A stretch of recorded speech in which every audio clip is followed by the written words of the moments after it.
Em nome do Pai, do Filho e do Espírito Santo. Amém.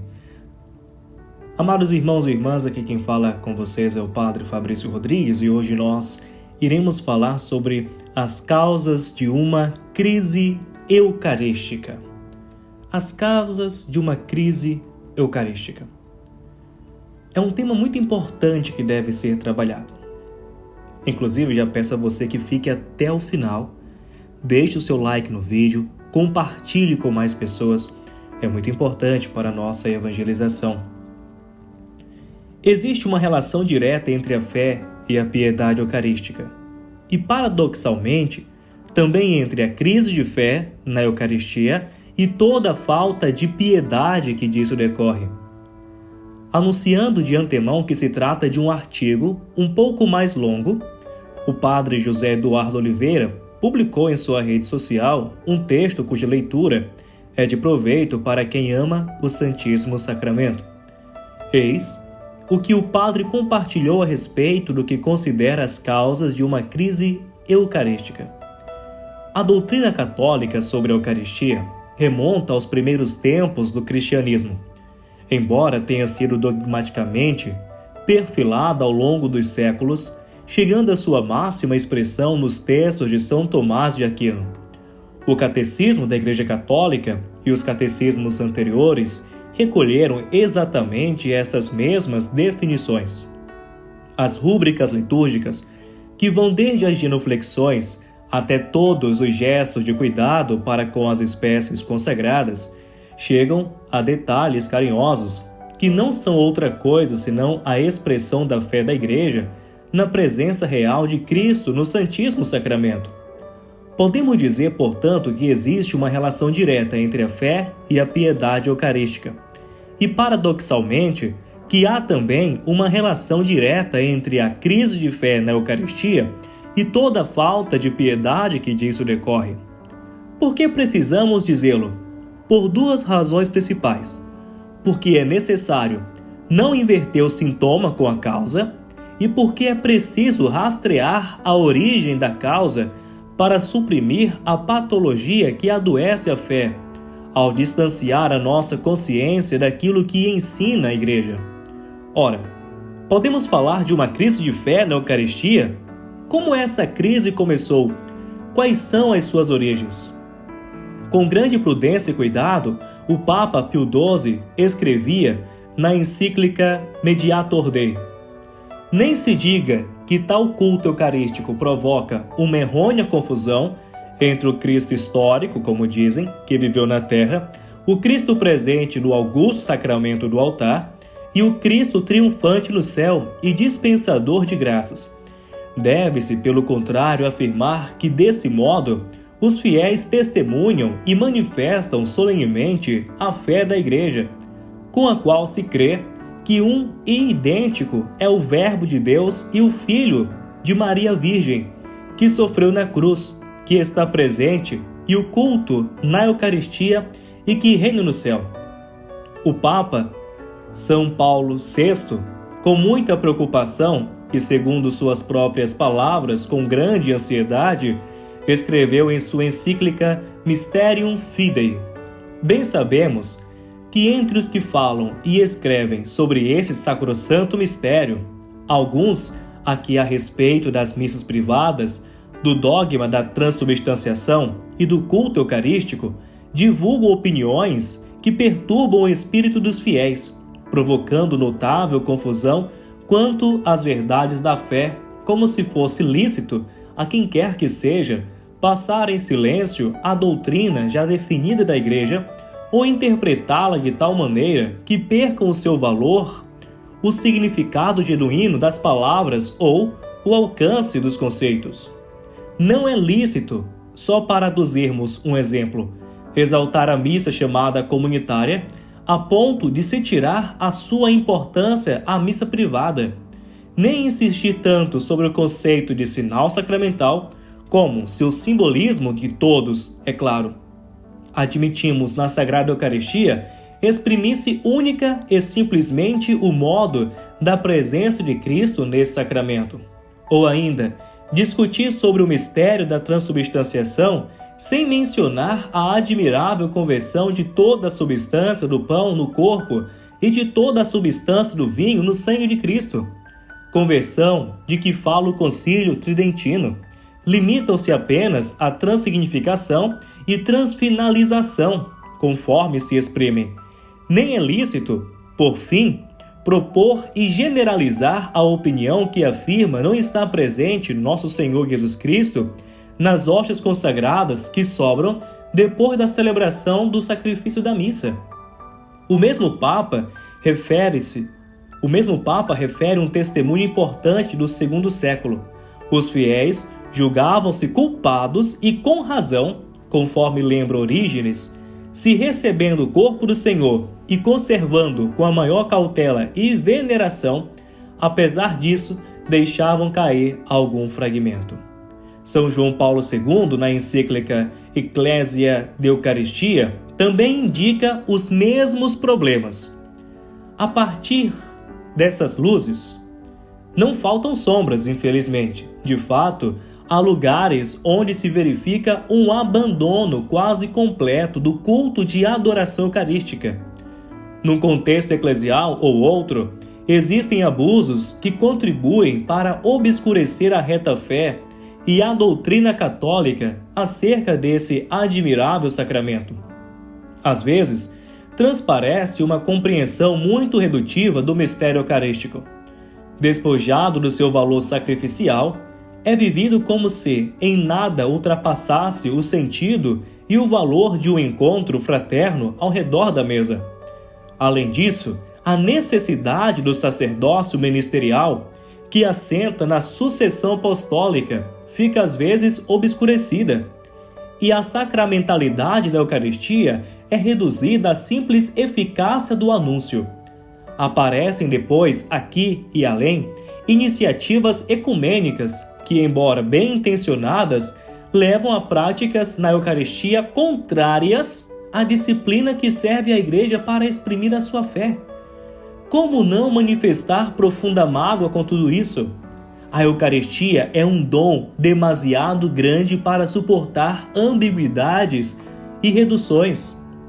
E a fé se manifesta no cuidado até os mínimos detalhes. Dando a Eucaristia todo o realce que merece e procurando com todo cuidado não atenuar nenhuma das suas dimensões ou exigências, damos provas de estar verdadeiramente conscientes da grandeza desse dom. A isso nos convida uma tradição ininterrupta desde os primeiros séculos, que mostra a comunidade cristã vigilante na defesa desse tesouro. Movida pelo amor, a Igreja preocupa-se em transmitir às sucessivas gerações cristãs a fé e a doutrina sobre o mistério eucarístico, sem perder qualquer fragmento. E não há perigo de exagerar no cuidado que lhe dedicamos, porque neste sacramento se condensa todo o mistério da nossa salvação. Ora, os papas diagnosticaram uma espécie de crise eucarística e procuraram dar o remédio para essa crise. Mas qual a raiz desse problema? Nós temos algumas origens teológicas da crise eucarística. As heresias dos reformadores acerca desse sacramento produziram a defesa dogmática que, depois do Concílio de Trento, se tornou ainda mais firme.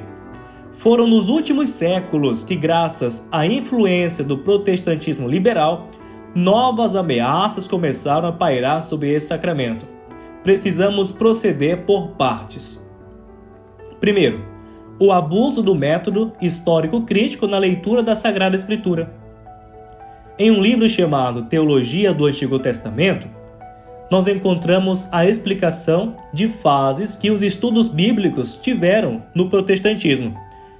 Segundo o autor desse livro, o princípio protestante sola scriptura, que se transformou no grito de guerra da Reforma contra a teologia escolástica e a tradição eclesiástica, preparou o terreno para o desenvolvimento subsequente da teologia bíblica através de sua conclamação à livre interpretação das Escrituras.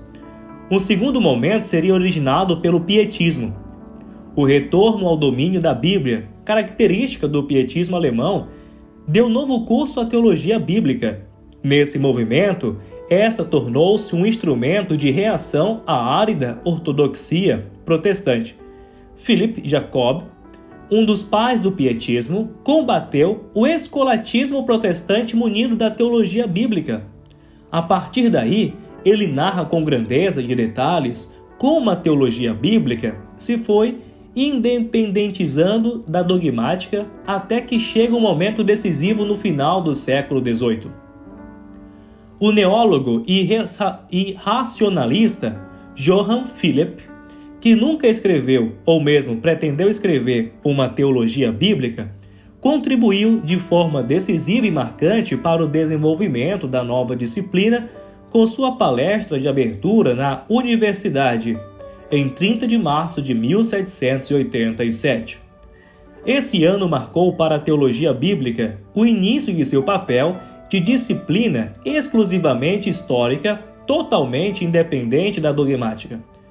Gabler dá sua formosa definição: a teologia bíblica possui um caráter histórico. Ela transmite o que os escritores sacros pensavam de temas divinos. Já a teologia dogmática possui um caráter didático e transmite as ponderações filosóficas de determinado teólogo acerca de temas divinos, levando em conta sua capacidade, época e região em que viveu, e orientação ou escola, entre outras coisas. A partir daí, Heisel traça todo o caminho pelo qual a crítica histórica se tornará cada vez mais hegemônica até que aconteça o processo inverso. Uma vez tendo-se independentizado da dogmática, as ciências bíblicas quererão construir uma própria teologia a partir de suas novas suposições. O método histórico-crítico, portanto, não é o problema em si, mas o abuso no seu uso passou a ser um problema na medida em que se pretendeu criar uma nova teologia. Um segundo problema seriam as novas teologias. A tentação de se reconstruir a teologia depois do desmonte da Escritura é muito forte. Se Lutero havia semeado o veneno da sola Escritura, o processo subsequente fará com que a Escritura seja desmontada. Consequentemente, os teólogos não conseguirão resistir à tentação de refundar a teologia sobre as novas especulações bíblicas e até arqueológicas. O cristianismo, obviamente, é muito maior do que tudo isso. Como de algum modo reconhece Gabler, o cristianismo consiste na fusão entre a tradição escriturística e a elaboração da sagrada tradição, recepcionante da síntese filosófica que aglutinou os maiores pensadores de todos os tempos, desde a filosofia até o direito. Nesse sentido, o cristianismo é a síntese mais elevada da história, e o marco epistemológico no qual se situa está muito além da pura e simples textualidade bíblica, pois, sem negá-la ou suprimi-la, assimila-a numa percepção concreta da realidade, em todos os seus níveis físicos e metafísicos, naturais e sobrenaturais. Assim como a física moderna reduziu a realidade aos seus aspectos quantificáveis e a filosofia moderna, seguindo seu encalço, reduziu a elaboração racional à percepção sensível ou às abstrações idealistas, os teólogos modernos reduziram a teologia à crítica bíblico-histórica, ignorando todas as demais camadas da síntese teológica cristã. O resultado disso é que, desmanchada a teologia tradicional e reduzida a Escritura ao mero epifenômeno histórico, o dogma foi esvaziado num subjetivismo radical, condensado no primeiro esforço naquilo que o Papa São Pio X chamou de modernismo. Após a repressão dos anos posteriores à paciente do Papa Sarto, os modernistas recobraram novo fôlego e deram um passo a mais, rendendo-se às filosofias que então estavam na moda, como a fenomenologia, o existencialismo e o marxismo. Surgia então aquela que foi depreciativamente chamada de nova teologia, que abandonava aquilo que os seus autores consideravam como discussões meramente escolásticas e começaram a engajar-se nas especulações das filosofias contemporâneas e nas demandas das ciências sociais. Reféns da crítica histórica, esses autores deram pé àquilo que se convencionou chamar de Cristologia de Baixo, especialmente inspirado nos evangelhos sinóticos, e que privilegiava uma abordagem humana de Jesus, a qual, sem negar explicitamente a sua divindade, tentava rastrear a praxe do Jesus histórico, aquém das mitologizações da igreja primitiva, que, segundo eles, ornaram-no da áurea de divindade para tornar-se mais palatável aos poderes políticos da época. Um terceiro ponto que nós podemos destacar é a interface litúrgico-sacramental dessa teologia. E ainda, temos umas grandes consequências de todas essas abordagens, que no próximo momento nós traremos para vocês, principalmente acerca da Eucaristia, que nós precisamos sempre restabelecer a verdade católica. E bem sabemos que nós precisamos sim falar sobre esse tema. No que diz respeito à Santíssima Eucaristia, mais do que o fato de que a matéria do sacramento faz com que ele seja repartível e comestível, a realidade do sacramento é a presença real de nosso Senhor Jesus Cristo, objetiva e independentemente da fé subjetiva de cada um. É a Ele, segunda pessoa da Santíssima Trindade, o Verbo encarnado, que tributamos o culto de latria, de adoração. Por isso, nos ajoelhamos, genufletimos, reverenciamos com toda a dignidade e com todo o preito. Louvado seja o nosso Senhor Jesus Cristo, para sempre seja louvado. Vamos agora pedir a Deus a bênção e que nós possamos sempre mais crescer na fé na Eucaristia. O Senhor esteja convosco, Ele está no meio de nós. Abençoe-vos Deus Todo-Poderoso, Pai, Filho e Espírito Santo. Amém. Não esqueça de compartilhar esse vídeo, deixar o seu like, para nós evangelizarmos cada vez mais.